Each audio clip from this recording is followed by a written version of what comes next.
Si tú quieres que la empresa crezca exponencialmente, no lo puedes hacer tú como persona creciendo linealmente. Nunca asumir que la otra persona sabe algo. Hay que aprender a explicarlo como en términos muy, muy básicos. 30% de tu pitch es que lograste y el otro 70% es ¿hacia dónde va? ¿Por qué va a ser un $1 billion company? tener objetivos, es ser organizado en la medición y ser brutalmente honestos cuando uno, o fallas con la meta, o dos, el proceso de creación de la meta fue mala desde un comienzo.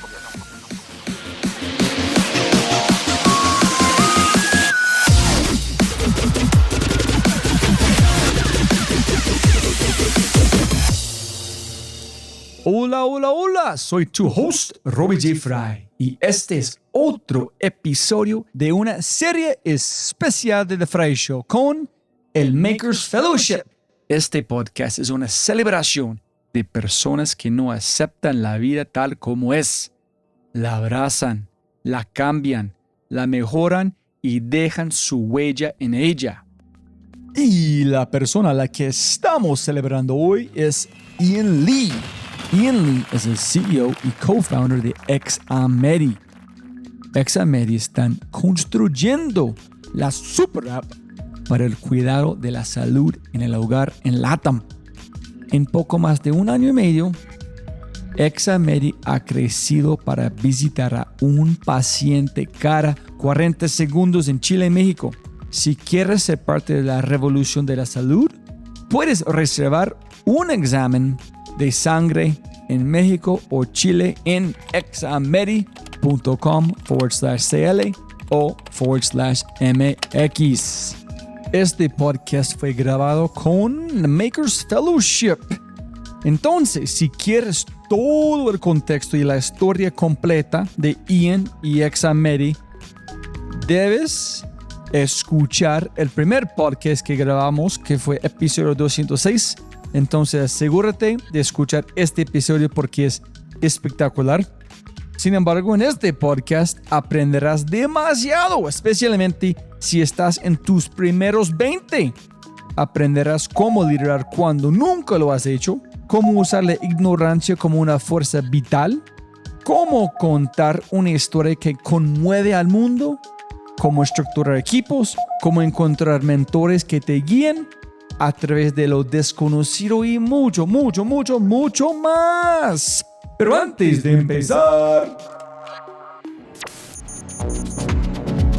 no olvides visitar thefryshow.com para los links al newsletter y más. Y por favor, si amas el podcast, comparte el episodio en tus redes sociales.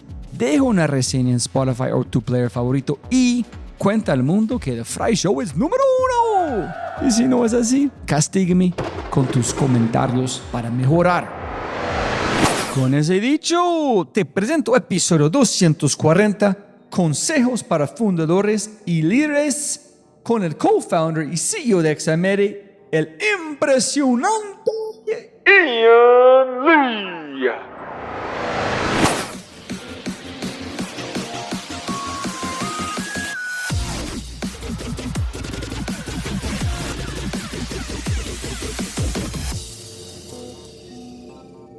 Listo. Muchas gracias. Hola a todos. Siempre que más plata, más tiempo. Y cuéntanos muy rápido, Ian, de tu perfil, cuando arrancaste a hacer código, dónde trabajaste, YC, Peter Thiel. Bueno, yo partí programando a los 14 años, siempre con un enfoque de hacer frontend, backend, database, todo como muy full stack. Siempre con la idea de ser un startup founder en algún momento y de poder hacer un poco de todo. Ya cuando tenía 17 años fue cuando postulé a un trabajo en una startup que se llama Home. Y ahí estuve 1 año y medio, 2 años también aprendiendo mucho acerca de, fundraising, por ejemplo. Éramos un equipo muy chico todavía. Hasta que después del 1 año y medio decido no seguir más en el trabajo. Decido al mismo tiempo también hacer dropout de la universidad. Había entrado justo por 3 meses en el fondo en Canadá. Y de cierta manera dije, esto no es lo mío, pero tampoco quiero seguir trabajando acá. Así que me entró la curiosidad justamente de querer innovar y hacer algo. Entonces Examedi partió así un poquito como en enero del año pasado. también ya como 2 meses después, digamos, de haber partido Examedi, encuentro este programa, digamos, que se llama el Thiel Fellowship, que justamente Peter Thiel, el fundador de PayPal, elige a 22 jóvenes bajo 22 años cada año para darle $100,000 para cambiar el mundo. Así que también puedo decir que soy el único chileno hasta ahora que ha estado elegido en la beca. Y nada, ya como acerca de Examedi, hemos pasado por Platinum Ventures aquí en Chile. Y también justo después de eso pasamos por Y Combinator allá en Silicon Valley. Recientemente levantamos $17 millones. En total hemos levantado un poquito más de $20 millones aproximado. Y nada, eso de mi lado. ¿Y en cuántos años tienes, hermano? Yo tengo 21 años. Ok, mira, algo que yo siempre digo a otras personas después de sobre mis invitados es, si solamente tienes 21, es tu empresa y no tienes experiencia literal en términos de liderazgos, porque todo está nuevo, el emprendedor, ¿cómo ves liderando? ¿Cómo buscas herramientas?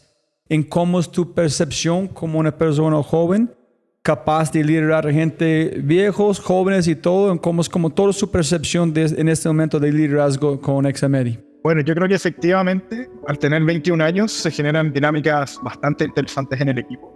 Una de las cosas que siempre hago en el proceso de onboarding de la empresa, como dejar bastante claro en el fondo la edad que tengo. Y también decirle a las personas, imagínate que tu jefe tiene 21 años y es intenso y digamos que exige mucho, ¿cómo te sentirías? Entonces como que soy bastante transparente con el estilo de liderazgo desde un comienzo y también como la expectativa de tener a un CEO joven en la empresa. Acerca de la inexperiencia, yo diría que hay un par de cosas que hago muy activamente.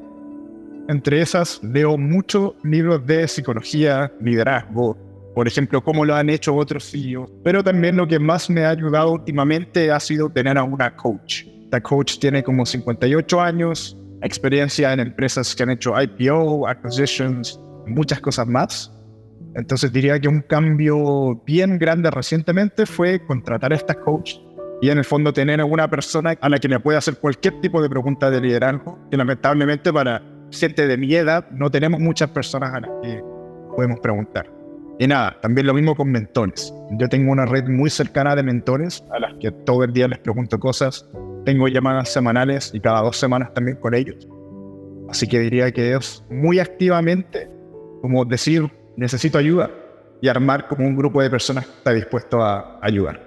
Pero 2 follow-ups allá. Uno es decirle a la gente, mira, parce, tengo 21 años, soy el líder de esta empresa. No entiendo por qué te sientes que es importante decirlo. Quiero entender como la parte psicológica de eso. En este coach, tú buscaste a través de problemas, a través de dudas, pensando una forma emergente del futuro que, hey, yo sé que voy a tener problemas, debo solucionarlo ya antes, o alguien recomendó en cómo llegaste a tener un coach. Yo creo que un poquito la respuesta para ambas preguntas fue, me quise anticipar en el fondo a todos los problemas que la empresa iba a empezar a tener. Naturalmente por escalar rápido. Hay un dicho en el fondo que es como, si tú quieres que la empresa crezca exponencialmente, no lo puedes hacer tú como persona creciendo linealmente. Entonces también tienes que crecer de manera exponencial. Y una manera muy buena de hacer eso es teniendo un coach que ya lo haya hecho. Entonces empecé a preguntarle mucho a otros amigos founders y justamente me recomendaron a esta coach que uso hoy en día. Y yo diría que desde un comienzo, incluso antes de Examedi, fui bastante bueno en pedir ayuda. O sea, yo era de las personas que en LinkedIn mandaba 100 mensajes, lo mismo por correo, lo mismo por todo. Porque siempre tengo una postura de que lo peor que puede pasar es que 1 me digan que no, o 2 que no me quieren ayudar. Pero el caso esperado o el mejor es que la persona sí me quiere ayudar. Y si es que pasa eso, entonces la historia cambia. Entonces, dicho eso, como que nunca tuve el temor a que las personas sientan que yo no estoy listo, que no estoy preparado. Simplemente lo enfrentaba como de una posición de curiosidad. Como, tú que lo has hecho, ¿qué me recomiendas? ¿Cómo puedo mejorar? ¿Qué puedo hacer distinto? Otro follow-up aquí es, cuando tú llegas a un problema, ok, tienes el coach, tienes los mentores, tienes una empresa que está creciendo exponencialmente. Cuando vos encuentras un problema, Ian, tu forma es hacer como destruirlo, arreglarlo después. tomar un pause, buscar ayuda, atacarlo. ¿Cómo es tu forma cuando encuentras algo? Ves que me imagino que es todo el tiempo, cosas que son graves, que tú tienes que solucionar, o tener problemas gigantes, cosas pequeñas. ¿Cómo es tu forma? Primero feedback, después atacar. Es, hey, yo no sé, da mi tiempo, intentes fracasar y después aprender. ¿Cómo es el proceso que estás viviendo en ese momento? La verdad es que yo como persona soy bastante ansioso. Entonces casi siempre me pasa que voy, intento hacer lo que sea y más de una vez fallo, y entonces sí tengo que volver a pedir feedback y a pedir ayuda.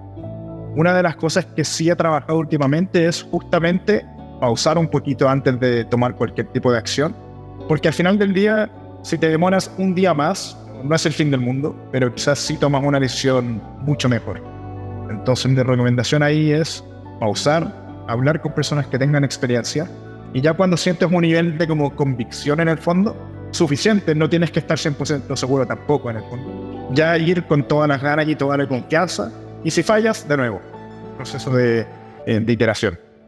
Y con este coach, vos tienes unas prácticas como notarlo, poner en su memoria como con cemento. Justamente yo me gusta anotar todo. Una de las cosas que hago como por la productividad es que siempre que pienso algo lo anoto. Siempre que quiero hacer algo lo dejo anotado para no tener que estar pensando en el fondo.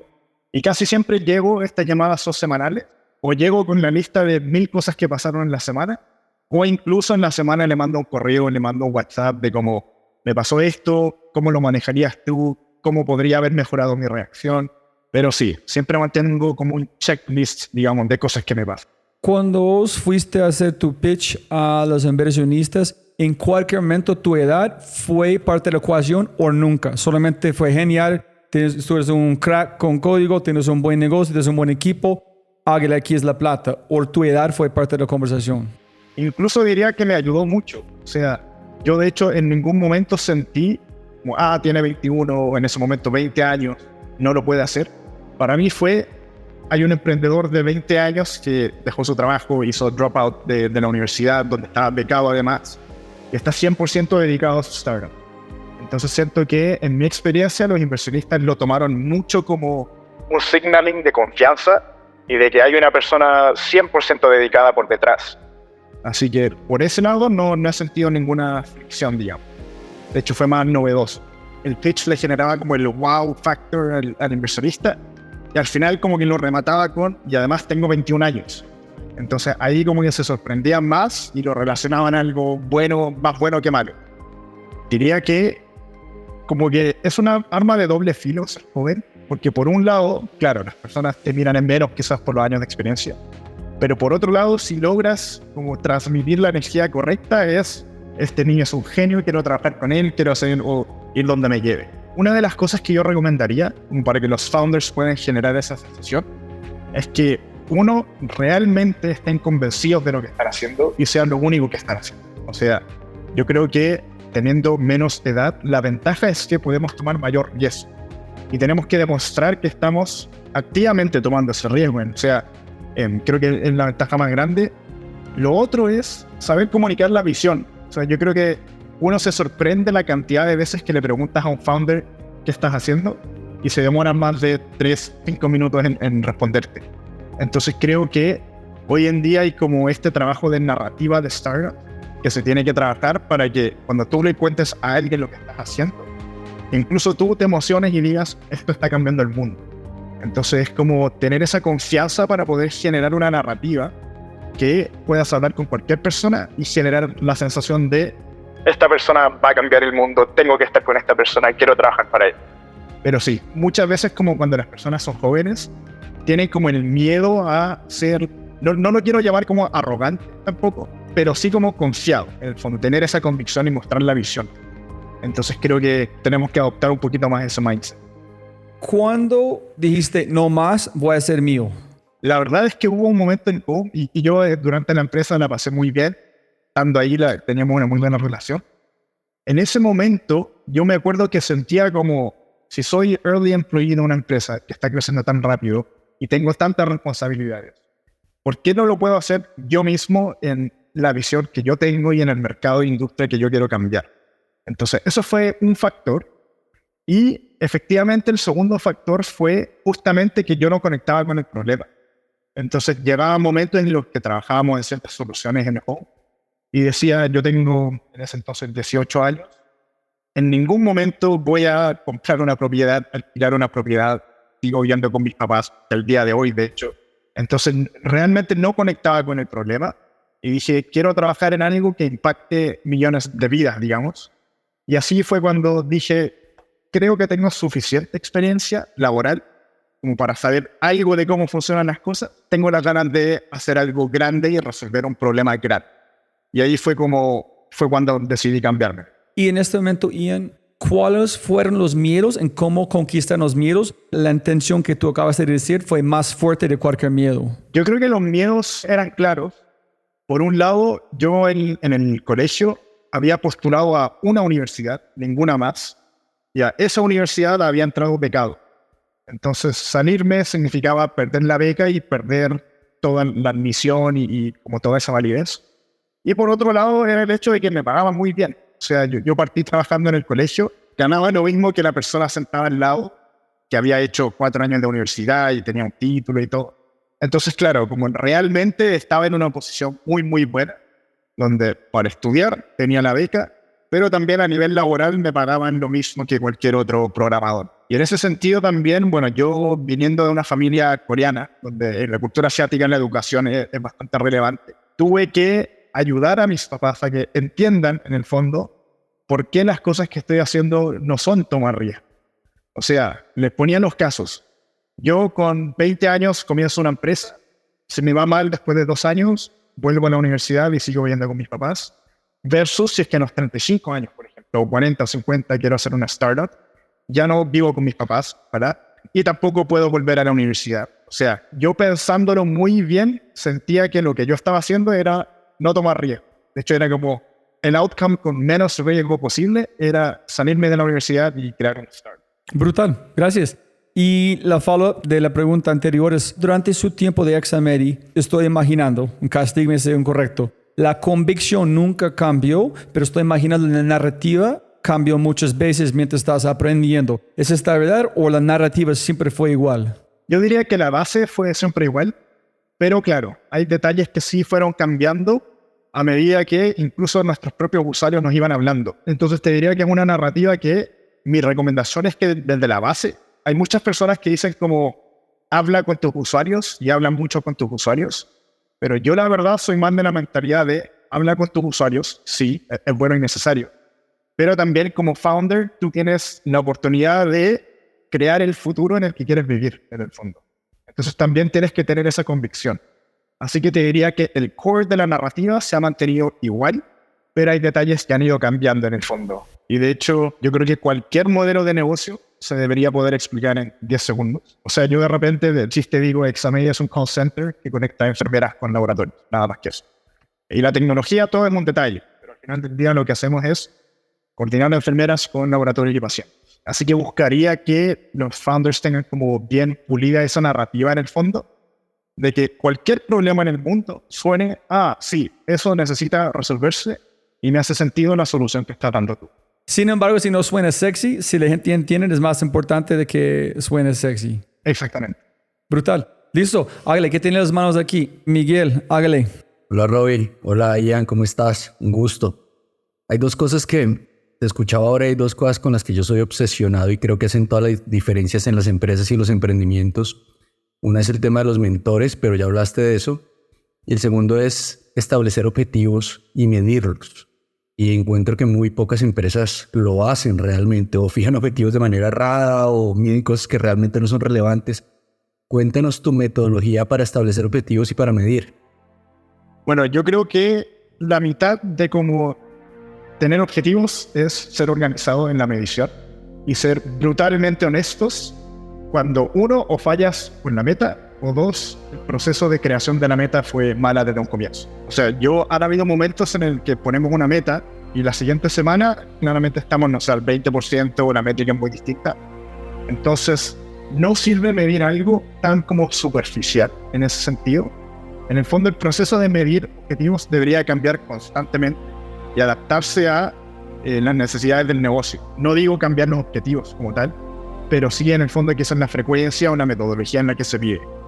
Yo en particular lo que hago es, tengo metas quarter, semestre, semanal, mensual y también diarias. O sea, creo que es un poquito más obsesivo, pero me gusta poder decir a la semana 1 del mes si es que voy a llegar o no a la meta y poder tomar acción. Entonces a lo que voy es que no hay ningún uso en medir las metas en el fondo en periodos largos si es que en el día a día no te va a permitir tomar acciones de negocio y hacer algo en el fondo para cambiar o para mover la aguja al final del día. Lo otro que diría es que la organización como tal tiene que tener muy claro qué cosas se están midiendo en cada área. Nosotros lo hacemos a nivel de como un Excel compartido, también está en Notion obviamente, pero todos saben, me gustaría pensar al menos, qué son las cosas que estamos midiendo, o sea, cómo se define el éxito de la empresa. También como aterrizado a, esto para marketing es, no sé, un CAC bajo, no sé, $8, $10, etcétera. Para operaciones es un NPS más de 90. Entonces ser muy transparentes y realmente nunca esconder lo que se está midiendo. Nunca esconder tampoco cuando no estás llegando a la meta. Ese es un error que varios founders cometen por las ganas de como no desmotivar al equipo. Pero al final del día todos están remando al mismo lado y tienen que saber si pasaste la meta o no la pasaste. Yo de hecho hay muchas veces que mando como screenshots de nuestros gráficos a las 2, 3, 4 de la mañana felicitando a las personas o también poniendo un poquito más de presión que no estamos llegando. Pero yo creo que es un poquito, como para resumir la respuesta, tener flexibilidad con el proceso de medición de las metas y también ser muy honestos con el equipo y que sientan como el buy-in, digamos, la responsabilidad de que lleguemos a las metas. Nosotros la verdad es que para también meterle un poquito más de presión al equipo, hacemos que cada métrica sea como muy independiente. En el fondo, este equipo solo trabaja por esta métrica, este equipo solo por esta y este equipo solo por esta. Y lo que logra eso es meterle más presión. Y claro, al final del día, si un equipo levanta los números, si el NPS sube, el CAC baja, entonces es como un boost, digamos, al otro equipo.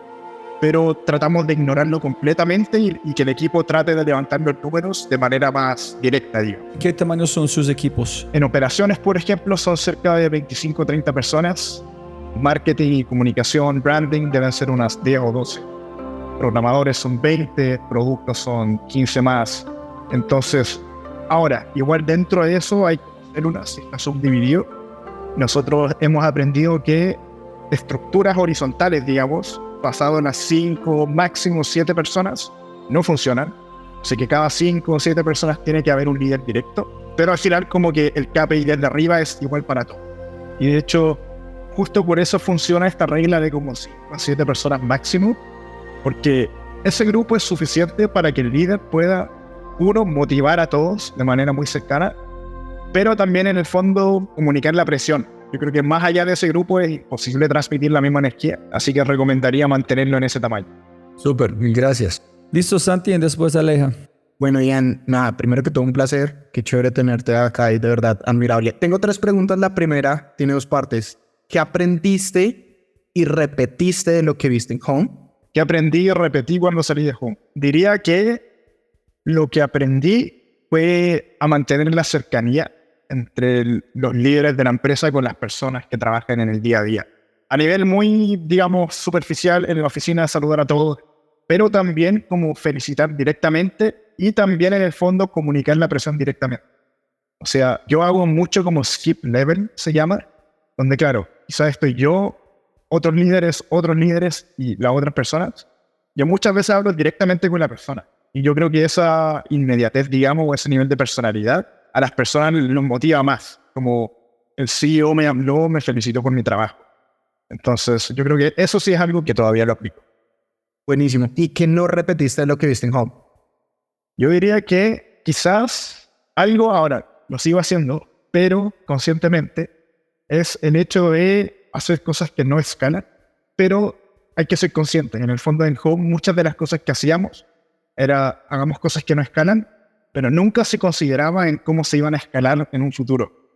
Entonces, lo que pasaba era que nos llegaba por sorpresa en el fondo, cuando dejaba de funcionar un sistema o cuando había que cambiar algo por completo, y nos demorábamos semanas o meses en ingeniería.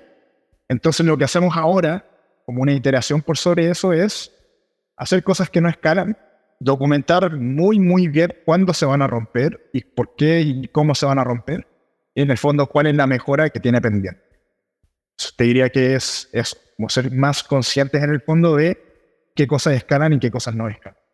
Por ejemplo, te diría, en un comienzo, la manera en la que enviábamos los resultados de pacientes era un bot montado en un laptop, obviamente con un VPN por temas de seguridad, digamos. Pero claro, como que el bot funcionaba cuando teníamos que mandar 30, 20 resultados al día, como incluso a nivel como de computación, como la velocidad. Y ya cuando empezamos a tener 120, 200 pacientes al día, hubo un momento que dejó de funcionar y por un par de días tuvimos que nosotros como forwardear resultados del laboratorio. Y obviamente que ese tipo de cosas, en un comienzo yo no hubiese querido desarrollar para 100 pacientes, cuando ni siquiera tengo 10. Así que fue uno de los desarrollos que conscientemente hicimos para probar que íbamos a necesitar escalarlo. Y ya cuando nos lleva la bomba, digamos, en la cara de que no funciona más, ya estar preparados para. Un mensaje rápido de nuestro startup quinto y de regreso al programa. Un anuncio especial. Sí. Hemos lanzado un nuevo podcast y se llama Matamos Preguntas. Una o un invitado espectacular, una pregunta y una conversación llevada hasta el final. Para matar la pregunta, hablemos de todo. Temas como innovación, emprendimiento, liderazgo, growth, ciberseguridad, agilidad, experiencia del cliente y mucho más. Con cada invitado o invitada hacemos una inmersión profunda en una pregunta y luego la editamos a menos de 18 minutos de perfección. Tu contenido corto de alta calidad y alta frecuencia para mejorar tu vida. Encuéntranos en tu player favorito como Matamos Preguntas y empieza tu recarga cognitiva.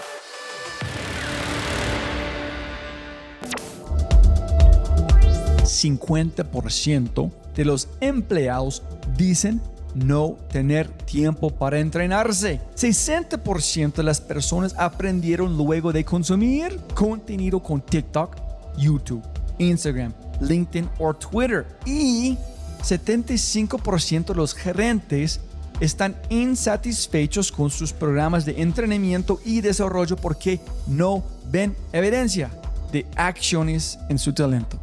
Por eso creamos quinto, cambio de comportamiento en tu empresa con evidencia en menos de 30 días. Y todo en una experiencia más rápida que tomar una taza de café. Si quieres despertar la mejor versión de tu talento en temas como innovación, agilidad, liderazgo y mucho más, ingresa a www.quinto.ai para agendar una cita y libera el potencial de tu talento. KINNTO.ai Quinto. La segunda pregunta es, ¿por qué sentías que no generabas suficiente impacto en Home? O sea, ¿qué te hizo llegar a esa? Porque la propuesta de valor de Home es muy interesante. ¿Qué te hizo llegar a esa conclusión? Y más bien no es porque no estoy seguro que ellos sí generan un impacto, sino en la forma de pensar de Ian. ¿Por qué no? Yo creo que hay muchas veces cuando uno se cuestiona como el founder product fit o founder market fit, de hecho se llama. Entonces, si bien creo que generan valor, yo no me sentía como realmente apasionado por ese valor, en particular como el mercado. Entonces, yo cuando trabajo, tengo un estilo de trabajo donde 24/7 estoy pensando, o sea, mi descanso es como seguir programando, trabajando, mientras que veo tele, pero sigo trabajando. Entonces decía, si es que voy a trabajar a este ritmo, realmente tiene que ser para algo donde yo siento que estoy teniendo un impacto y que me guste en el fondo la industria. Y además, o sea, ya como respondiendo más simple, yo quería estar trabajando en algo que yo podría usar, o sea, que donde yo podría ser el usuario mismo, para yo poder evaluar el servicio, mis familiares que puedan evaluar el servicio.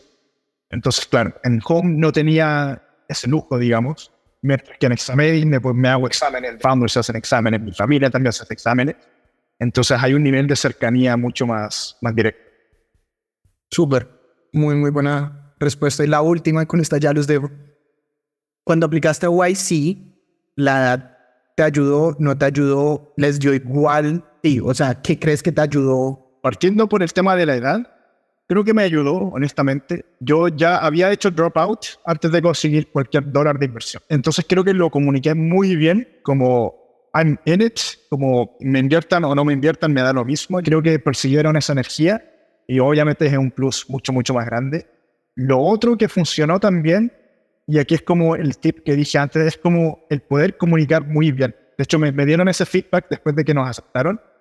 Porque claro, hoy en día hay muchos buzzwords dando vueltas, o sea, blockchain, que AI en esto, que AI en esto otro, etcétera. Y nada, o sea, al inversionista al final del día le interesa qué problema estás solucionando. Y ya todo después de eso, la ingeniería por detrás, en muchos casos, da lo mismo. Que tú estés resolviendo un problema que tenemos las personas. Entonces diría que lo que me ayudó fue la edad, que lo supe comunicar. También en el fondo la capacidad de explicarlo. Pero también como la visión a largo plazo.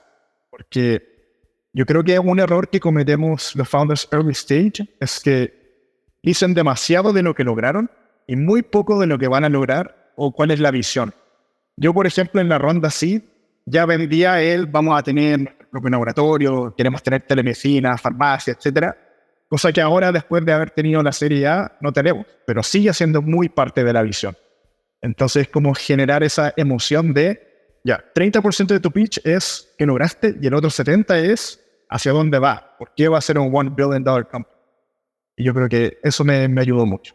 Tú hablas mucho de la comunicación y cuál es ese tip, qué técnicas o qué crees tú personalmente que tienes bueno para comunicar o sencillamente has aprendido y estos libros, esta vaina, este mentor me ha enseñado a comunicar. ¿Cómo qué tip darías para aprender técnicamente a comunicar? Yo siempre digo, yo soy la persona más tonta de la sala. Por lo mismo, asumo que cuando le hablo a otra persona, me pongo en la situación de, si alguien me explica esto, ¿cómo quiero que me hable? Quiero que me hable en términos muy, muy simples. O sea, nunca asumir que la otra persona sabe algo. Hay que aprender a explicarlo como en términos muy, muy básicos. Lo otro simple es hablar lento. Yo, bueno, soy de Chile, donde hablamos muy rápido, así que conscientemente como que hago un slow down en mi cabeza. Y ya como tip accionable, diría, hay algo que, bueno, a mí me encanta leer. Hay algo que yo hago desde antes, que muchas veces leo en voz alta, como libros de startups, libros de autobiografías, etc. Y trato de como transmitir la emoción de lo que estoy leyendo y lo que estoy diciendo. Lento, y lo leo, pero claro, también como esta capacidad de storytelling y poder transmitir la emoción de lo que uno está leyendo, la emoción de lo que está pasando. Yo creo que ese es un tip bastante bueno, es leer en voz alta. Partir solo leyendo en voz alta, pero uno va aprendiendo a modular más, hablar más lento. Y además, en el fondo, como transmitir todas las cosas. Brutal. Un buen cierre. Gracias. Gracias, Santi. Aleja. Bueno, Ian, yo te quería preguntar, y es algo que pues me causó mucha curiosidad durante toda la sesión, y curiosidad, pero también admiración, y es tu seguridad y convicción. Entonces quería preguntarte, ¿tú cómo has construido eso? Si has sido desde chiquito o si has tenido un progreso, y también cómo lidias con el imposter syndrome. Buenas preguntas. Yo creo en lo primero, acerca de la convicción, definitivamente, y la confianza, definitivamente es algo que fui como aprendiendo y desarrollando. De hecho, yo en el colegio era una persona muy tímida. No podía dar, digamos, como discurso adelante de personas, lo odiaba, me ponía muy nervioso. Pero al final como que me fui mentalizando en el fondo que como lo peor que puede pasar es hacer el ridículo y al siguiente día le da lo mismo a todo. O sea, como que hay varios como videos que hablan de esto, de que como a largo plazo todo da exactamente lo mismo, nadie se va a acordar. Así que uno tiene que tener la convicción y ir para adelante y listo. Entonces creo que es algo que es una habilidad que fui aprendiendo. Yo creo que es un poquito lo mismo. O sea, hoy en día al menos creo que me pasa menos porque he conocido a personas que están mucho más en un futuro, digamos, de lo que yo quiero lograr. O sea, un mentor cercano, inversionista y muy amigo de nosotros también, él tiene una startup que tiene 1.1 billion revenue anual, está levantando una serie F, mucho más experimentado, pero lo he empezado a conocer y me doy cuenta que es una persona común y corriente. Realmente son personas muy normales, al igual que yo, al igual que otros founders. Entonces siento que como el estar más cerca de estas personas me dio una perspectiva totalmente nueva, que en el fondo estas personas no son genias. Y también algo que me comparten mucho es el hecho de que si bien hay un factor de como tú, como founder, haber hecho muy bien el trabajo. Un factor importante es la suerte. Y la suerte siendo como estar en el momento correcto, solucionando el problema correcto, digamos. Entonces también es un poquito como aceptar en una posición como de humildad, digamos. Existen 100.000 Ians más que son mucho mejores que yo, pero que probablemente no han podido o no van a poder levantar capital por factores externos, por cosas de timing, etc. Entonces, en ese sentido, es como hoy en día estoy en una situación donde acepto como, ya esta es mi situación, no soy un genio, pero las personas que lo hicieron tampoco son genios. Entonces, hay que ir para adelante y ver qué tan lejos puedo llegar. Sí, un poquito yo diría que es como desde ese mindset que he podido como derribar, digamos, el imposter syndrome. Oh, ok, perfecto. Gracias, Ian. Un placer conocerte. Igualmente. Gracias, Aleja. Limón, castíganos, hermano. Hola, Ian. De nuevo, muchas gracias por tenerte por acá. Mi duda es un poco más personal. Ahorita estamos en una edad muy joven, la curiosidad está a tope. ¿Tú cómo priorizas qué es lo que quieres aprender? Tal cual. Yo la verdad es que siento que la mayoría de las veces de repente escucho un tema y me meto en un rabbit hole y nunca salgo y duermo 1 hora un día y vuelvo en la mañana y trabajo en la oficina. O sea, siento que no soy muy bueno como haciendo esa separación, pero sí conscientemente hago un par de cosas que me orientan como a cosas útiles de aprender, que para mí son cosas que puedo aplicar en Examedia. Por ejemplo, yo cuando ya me van quedando como 10 libros por leer, ya compro los siguientes 20. Y como que me esfuerzo a tener como un cadence en el fondo, un ritmo de lectura de temas solo de negocios, solo de salud, solo de atención al usuario, etc. Entonces, para mí la priorización hoy en día está muy ligada a Examedia. Tienen que ser cosas que yo aprendo y el siguiente día puedo venir y accionar en algo y que puedo usarlo de alguna manera. De la misma forma, cuando aprendo de cosas de ingeniería, por ejemplo, tienen que ser cosas que ayuden a mí a entender al equipo. Yo creo que tengo la suerte de ser como un founder técnico, pero en especial con founders que no son técnicos, Tienen que esforzarse a aprender y a poder hablar el idioma de desarrollo. un desarrollador va a decir, me demoro un día, pero realmente se tiene que demorar 30 minutos. Y si el founder no entiende eso, es imposible transmitir esa energía. Así que yo priorizo por cosas que me sirvan para Examedia y todo lo demás lo trato de dejar fuera o lo veo en las noches como en los rabbit holes de YouTube que se mete uno. Para mí, incluso con Examedia, obviamente estoy dando todo lo posible porque quiero que esto funcione y sea la empresa de salud más grande, pero también estoy muy consciente de que las startups, no todas, aunque por mucho que hagan, no todas lo logran. Estadísticamente no se logra. Entonces lo que sí hago es como también calculo como, bueno, si no me funciona ahora, en algún momento me va a funcionar. O sea, me va a servir, como sea en esta startup o en la siguiente o en la siguiente. Entonces para mí, de hecho nunca me ha pasado, no quiero aprender algo y tengo que como esforzarme para aprenderlo. Siempre estoy como de esta perspectiva más curiosa. De quizás no me sirva ahora, quizás sí, pero en algún momento en mi vida como emprendedor me va a servir.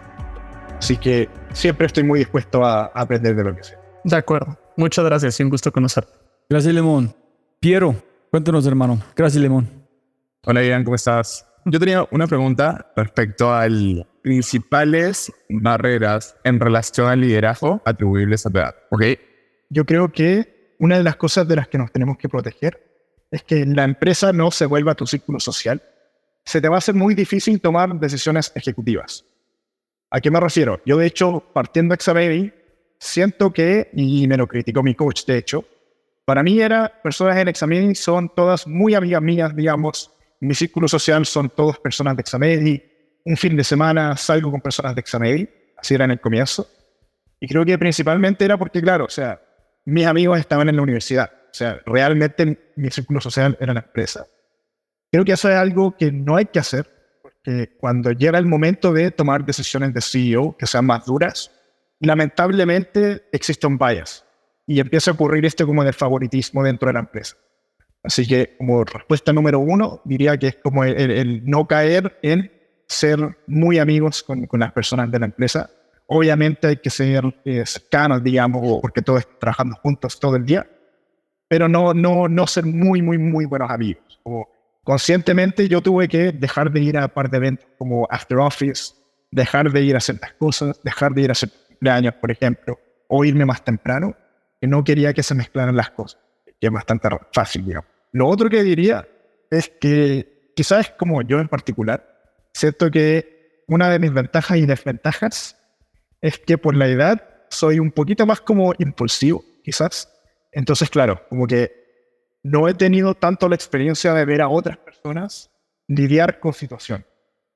No he tenido un jefe durante mucho tiempo, digamos. Entonces no sé cómo actúan esas personas en ciertas decisiones. Así que diría que siempre a nuestra edad hay que como pasa algo, listo. Entender que no todo tiene que ser ahora. Puede ser mañana o en una semana más. La decisión puede esperar. Pero sí, como bajar en el fondo, ese nivel de ansiedad. ¿Cuáles son las cosas en las que tú más valoras como líder para reconocer y ascender a alguien o para despedir a alguien? Yo diría, como respondiéndolo de otra manera, cuando hay un problema de como ganas o motivación, siempre primero hay que sacar a esa persona. Y luego, ¿por qué yo decido subir a alguien? Es cuando noto un nivel de proactividad que solo vería de alguien que es un founder. O sea, como que esa persona es líder porque dentro de su área es el founder. Entonces, para mí, muchas veces tiene que ver con el nivel de trabajo que hacen. Y si bien existe el smart work y la diferencia con el hard work, para mí, las estadísticas funcionan de una manera muy simple. Si alguien trabaja muchas horas, inevitablemente va a lograr mucho, versus la persona que no trabaja muchas horas.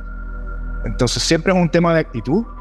Y lo otro que sí valoro en el fondo es una persona que, en particular para ser un líder, tiene la capacidad de salirse del día a día y llevar una estrategia de área, ¿ya?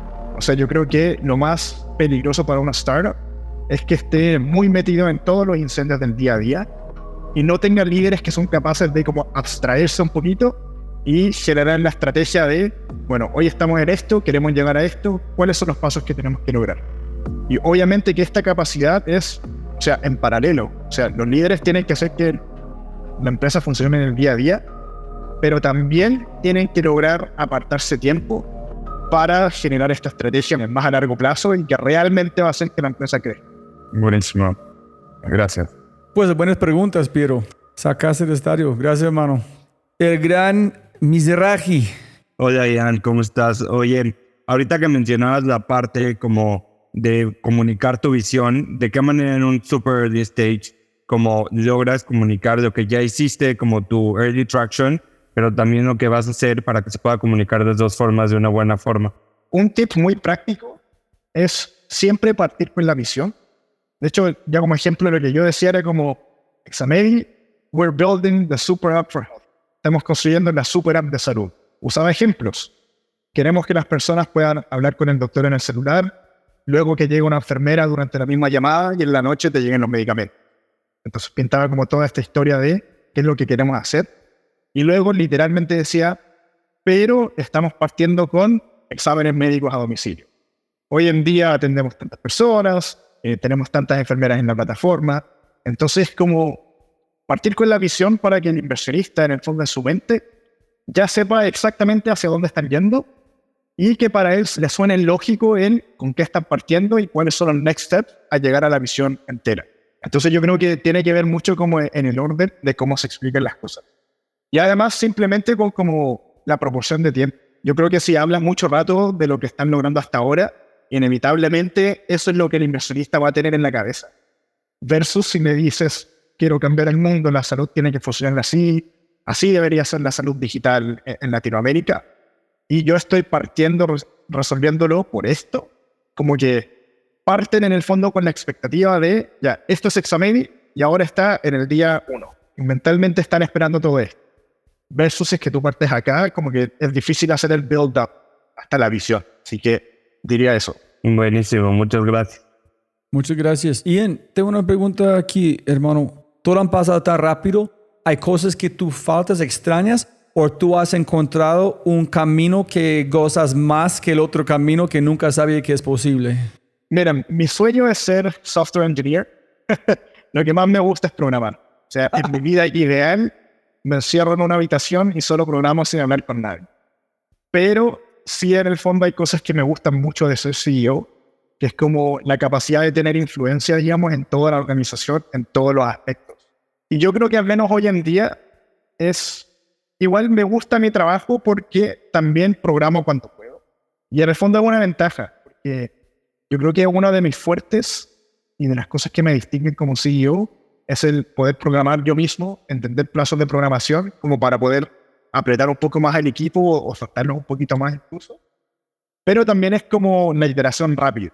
O sea, como las startups por definición tienen que querer hacer cosas rápido. Y yo creo que no hay nadie en cualquier startup que tenga más, en el fondo, buy-in, o las ganas de querer hacer cosas, que los mismos founders.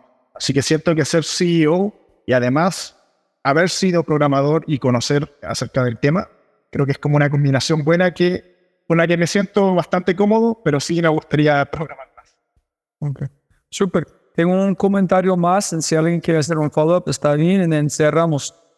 Ian han trabajado más de cualquier otro ser humano posiblemente en su edad para llegar a este punto y también disfrutar su vida. Entonces puedes tener las dos cosas. Totalmente. O sea, yo creo que igual depende de como la etapa y cuáles son las necesidades, pero yo creo que como regla general, uno tiene que entender que la responsabilidad del founder más grande en cualquier empresa es no burnout. O sea, de hecho, se me olvida la cifra, así que no quiero decir una mentira, pero una gran cantidad de startups fallan porque los founders se cansan y ya no pueden literalmente llevar la visión de la empresa. Entonces, una vez que yo empecé a pensar en eso fue, quizás yo trabajar y no dormir hoy no significa que mañana voy a tener más pacientes.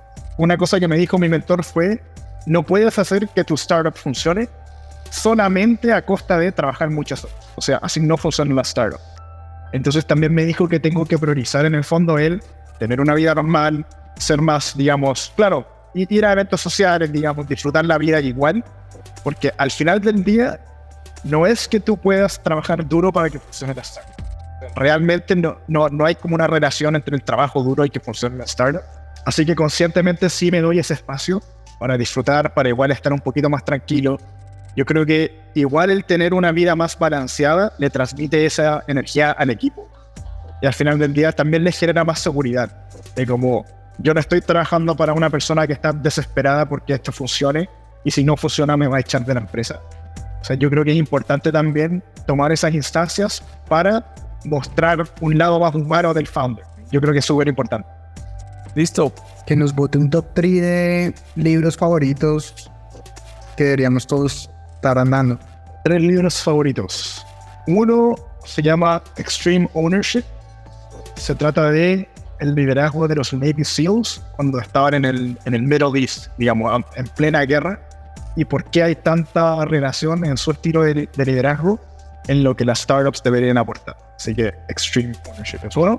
Sí, de hecho, después de leer el libro un fin de semana, llegué, hice una reunión con todos los líderes y claro, puse el video de Jocko Willink, que se ve militar claramente, hablando de la guerra y yo diciéndole al equipo como este es el espíritu, así hay que hacerlo. El otro es The Cold Start Problem. Se me olvida el autor, creo que es Andrew Chen, pero no quiero mentir, es así. Pero también, como que siento que te da todos estos ejemplos de Tinder creció porque hizo fiestas universitarias y requirió que las personas tengan tiempo. O sea, como cosas muy como ¿por qué funciona?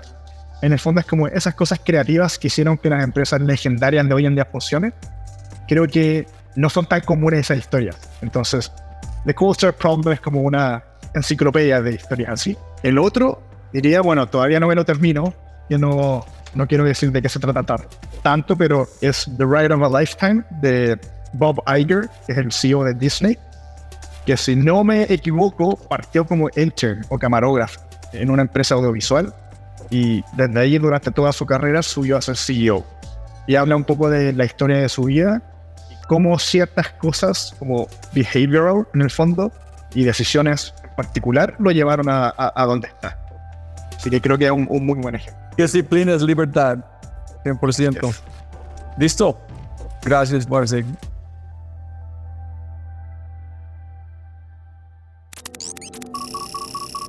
Como siempre puedes ganar más plata, pero no más tiempo. Muchas gracias por escuchar. De verdad, muchas gracias. Espero que hayas aprendido algo, te hayas inspirado y te sientas con ganas de hacer algo imposible. Pero antes de terminar, Realmente me encantaría escuchar de ti. ¿Qué invitados quieres que invite? Si tienes alguna pregunta o sugerencia, cualquier cosa, por favor, déjame un mensaje aquí en Spotify o envíame un mensaje a través de mis redes sociales usando @RobbieJFry. Además, no olvides, por favor, escuchar nuestro otro podcast, Matamos Preguntas. Tu contenido corto, de alta calidad y alta frecuencia. Todo para mejorar tu vida. Y, como siempre, tu bonus audio de quinto, Mindset número 583, con la founder y CEO de Metal Protection, Tammy Chayo, con una gran lección. El dinero no es tan importante como la lealtad y cuando combinas ambos, eso es magia. Enjoy! Yo iba a decir que hacía unos inversionistas en su momento y me topé con mucha misoginia y con poco valor que me podían dar a mí como founder. Muchas veces tendemos como founders y jóvenes, lo primero que te dicen es que todo el mundo te va a dar dinero. Y es cierto, mucha gente te va a dar dinero y es lo más fácil de conseguir. O sea, si lo ves desde esa perspectiva. El dinero siempre va a llegar. Pero tú lo que necesitas para que tu startup crezca son contactos, ventas y validar tu modelo de negocio y alguien que sea incondicional a tu visión. La visión es lo más importante. Si alguien no cree en tu visión, entonces no vas de aquí a largo plazo. Van de aquí a que recuperen su inversión y después te sacan y después te tiran y después hacen lo que quieren contigo, que es lo que le pasa a muchos founders. Entonces, yo lo que me hizo decidirme por Mac Ventures, que es nuestro lead investor, que en su defecto solamente cerramos 5 cheques tal cual en esta ronda, o sea, son pocos investors, pero son importantes, fue qué conectividad tienen con el sector healthcare. ¿Qué tanto nos pueden abrir contratos tanto privados como públicos, en un sentido de gobierno? Y aparte de todo, ¿qué me aportan a mí como founder para que yo pueda aprender de ellos? Entonces, cuando descubro qué es lo que me pueden aportar a mí y la relación que se puede generar, más allá de lo que haga Medu, es qué podemos generar juntos, hacia dónde queremos ir juntos, ¿no? O sea, yo se los decía muy abiertamente a los inversionistas. Si tú crees que solamente me vas a dar tu dinero y no te voy a pedir que me ayudes con algo, estás muy equivocado. Yo no soy de las founders que se va a ir a esconder de que no te entrego. Yo te voy a devenir con los problemas que tengo y necesito tu ayuda. O sea, porque yo soy first time founder. Necesito tu ayuda. No matter what. Tú tienes 20 años en el mercado, me tienes que ayudar. Porque está en tu propósito. Tengo poco tiempo a comparación tuyo. Cuando yo descubro eso, y sobre todo la parte de la lealtad, es muy difícil encontrarla en Silicon Valley y en donde quieras, porque la lealtad es al dinero, no es hacia una persona.